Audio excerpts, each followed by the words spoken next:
here he comes. Oh, here he comes. Hey, Hey. What's How up? are you? I'm good. I just walked in the house from going for a little walk. Oh, wow. Did you have your mask on? No, I don't like to walk with the mask. I feel like it's gonna keep me like sick or make me sick. The mask itself. Yeah, I mean, I was social distanced, Okay. but if I can get the fresh air, I try to get the fresh air. I get it.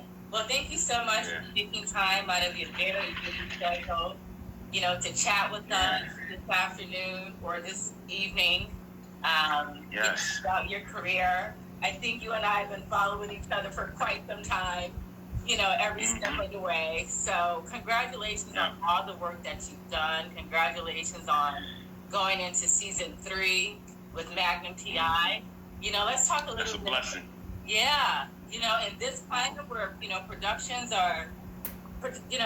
don't know whether or not they're coming back at all. No, they don't. I mean, one thing people are doing is they're watching television.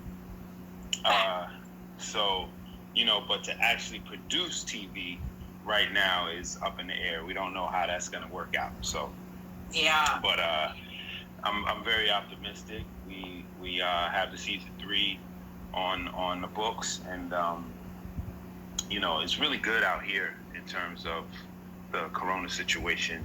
The numbers are very low here, and I would assume that any crew. No, I'm in Hawaii. Oh, wow. Oh, okay. Yeah. So the gift of, can you hear me okay? Yeah, you're good, baby. Okay.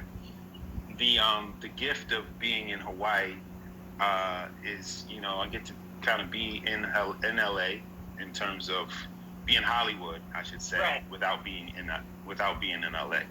Gotcha. Someone just tuned in from Austria where they say it's 3 a.m. That's some serious star power there. Fan base. The fans are serious. So, Stephen, I just, I like to, when I do interviews with celebrity guests, I kind of like to go and get a little bit of the backstory. So, your family is from the East Coast, of course, Philadelphia, New Jersey, South Jersey, outside of Philadelphia. Talk a little bit about, growing up, on the East Coast and how that kind of shaped your artistic scope, if you will. You know what I mean? Like all the art and culture that you were exposed to and living in New York City, had to have impacted you in some way, shape, or form. Well, for me, I grew up in 2 places. My father's in Harlem. My mother was first we were in Englewood, New Jersey, and then we moved down to Willingboro in South Jersey. I know Willingboro really well because I'm from outside of Philadelphia. Oh, okay. Yeah. So you know about all the cheesesteaks. We're pretty well known for Gaetano's cheesesteaks. Yeah.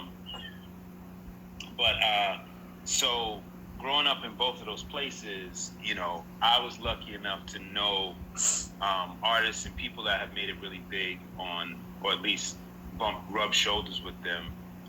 In New York, Dame Dash is from my neighborhood. Wow. Cameron, Malik Yoba. So, to see those people make it really big on such a grand scale was great to see as a kid. And then in Willingboro, Wanye Morris from Boyz II Men was there. Supermodel Rashambo was there. Gary Durdan. Wow, yeah. Yeah. Gary Durdan was from there. Carl Lewis.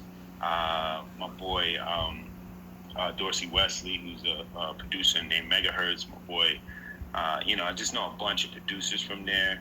And then my boy Ryan Toby from Sister Act. So, just growing up around those people, let me know that I could make it. Yeah, I love that. There's a children's rights advocate. Her name is Dr. Marian Wright Edelman, and she often says, you cannot be what you do not see. And so it's really important to be in those neighborhoods. It's like, we can live anywhere, when I'm on the East, I choose to live in Harlem because I want those young men and women, those little boys and girls to see what's possible. Like we are the example, of what they can be. You graduated from Monroe High School and then you went on to Hampton University. What influenced you to attend an HBCU? Was that like on the calendar? You knew emphatically that you were going to go to an HBCU, or did you even explore the possibility of attending a PWI? Well, it's funny how I think, this hat here stands for Willingboro High School. And one of my friends that I grew up with, it's funny, her son is in Willingboro now, and he's killing it in sports there. And she used to kill it in track and field there. And she's, her name is Shawnette Bright. That's awesome. She sent me this hat out here because I told her I wanted to wear a Willingboro hat on the red carpet for our premiere the first year. And then I wore it again this year, and I'm gonna try to make it a theme. So I'll wear it again if we have a red carpet premiere on the beach this year. I'm gonna wear this hat again. Wow, that's so awesome! I love that. Yeah, so the same girl that sent me this went on a college tour. I don't know if you remember those college tours. I don't know if they still do those. Yeah. But my parents wouldn't give me the money for it. They were like, $450. I don't know, because I had just asked for some money for something else, and they just tapped. My mom was tapped out. My dad didn't want to give it to me. So, when she came back, I said, "What was the best school?" And she said, "Hampton University, hands down, was the most beautiful school I've ever seen." So I said, "Okay." So I guess I'm going to Hampton, and I only applied to one school off of her recommendation, and then I got to Hampton, and it was absolutely the most beautiful school I had ever seen. So even though I didn't have what I wanted to go to school for anymore, I think I heard or read somewhere that Hampton didn't have your major, but you stayed anyway because the ratio from like women to men was 17 to 1. Please tell me that was not the reason you stayed at Hampton. A school that did not have your major. I can't with you. I can't. No, they did. I wanted to study. Cinematography. I thought I was going to be behind the camera, but what's in store for you is what's in store for you. And I ended up doing a bunch of fashion shows, and then I worked at a hip hop clothing store owned by a Hampton grad, this guy named Steve Kavanagh from Philly.